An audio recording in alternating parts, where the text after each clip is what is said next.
রাজধানীতে নিরাপত্তা জোরদার করেছে প্রশাসন। অতিরিক্ত সতর্কতামূলক ব্যবস্থা হিসেবে বিশেষ গুরুত্ব দেওয়া হচ্ছে ৩.৫ ঘণ্টাকে। ভোর ৫টা থেকে সকাল ৮টা ৩০ পর্যন্ত চলবে এই বিশেষ নজরদারি। গতকাল মধ্যরাত থেকেই চেকপোস্ট ও টহল বাড়ানো হয়েছে। এর আগে নিরাপত্তা জোরদার সংক্রান্ত নির্দেশনা পুলিশের মাঠ প্রশাসনের কাছে পৌঁছে গেছে। ভোর ৫টা থেকে সকাল ৮:৩০ পর্যন্ত থাকছে এই বিশেষ নজরদারি। পুলিশ, ডিবি, সিটিটিসি সহ বিভিন্ন ইউনিটের সদস্যরা এ সময় নিরাপত্তায় থাকবেন। পুলিশের তেজগাঁও বিভাগের ডিসি ইবনে মিজান একটি জাতীয় দৈনিককে বলেন, ভোর ৫টা থেকে ৩.৫ ঘণ্টা বিশেষ নিরাপত্তা থাকবে। প্রতিদিন ২৪ ঘণ্টা টহল, চেকপোস্ট তো থাকছেই। তবে এই ৩.৫ ঘণ্টাকে গুরুত্ব দেওয়া হচ্ছে। টানা পার্টি, ছিনতাইকারী ও নাশকতাকারীরা বিশেষ করে ভোরের সময়টাকে বেছে নেয়, কারণ সে সময় রাস্তাঘাটে জনসমাগম কম থাকে।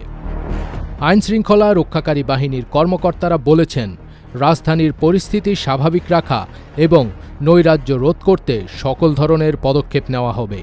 একই সঙ্গে একটি পক্ষ নানা গুজব ছড়িয়ে পরিস্থিতি অস্থিতিশীল করার চেষ্টা করছে, যার ওপর নজর রাখছে আইনশৃঙ্খলা বাহিনী। এদিকে গতকাল ভোরে বনানীতে ঝটিকা মিছিল করেছে কার্যক্রম নিষিদ্ধ আওয়ামী লীগের নেতাকর্মীরা।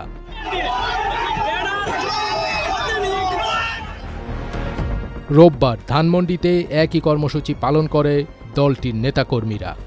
বনানীতে মিছিলের ঘটনায় এসআই আবু তারেক মামলা করেন। দুজনকে গ্রেপ্তারও করা হয়েছে।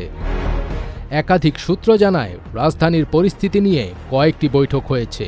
ছিনতাই, চুরি ঠেকানো, কিশোর গ্যাংসহ যারা আইনশৃঙ্খলা পরিস্থিতির অবনতির কারণ হতে পারে তাদের ওপর নজর বাড়াতে বলা হয়েছে। রমনা বিভাগের ডিসি মাসুম আলম বলেন, অপরাধীদের নির্বিঘ্ন চলাচল রুখতে বাড়তি নজরদারির ব্যবস্থা করা হয়েছে। টহল ও চেকপোস্টে দায়িত্ব পালনে অবহেলা পেলে ব্যবস্থা নেওয়া হবে। মোহাম্মদপুর, ধানমন্ডি ও হাজারীবাগ এলাকার অপরাধীদের বড় অংশের সঙ্গে শীর্ষ সন্ত্রাসীদের সম্পৃক্ততা আছে। তাদের অনেকে সম্প্রতি জামিনে মুক্তি পেয়েছেন। গুলিস্তান, যাত্রাবাড়ি ও এর আশেপাশের এলাকার পেশাদার ছিনতাইকারী চক্র এবং উত্তরার দিকে অল্প বয়সীদের তৎপরতা বেশি।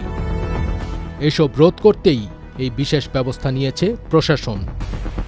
যদিও হঠাৎ এই নিরাপত্তা জোরদার করায় জনমনে নানান প্রশ্ন জেগেছে। কেউ কেউ এই ভেবে উদ্বিগ্ন হচ্ছেন যে দেশে কি বড় কোনো অপ্রীতিকর ঘটনা ঘটতে চলেছে। তবে আইনশৃঙ্খলা বাহিনী জানিয়েছে, জনগণের নিরাপত্তা এবং অপরাধীদের দমনের জন্যই এই ব্যবস্থা নিয়েছে প্রশাসন। ফজবির তাজ, এটিএন বাংলা।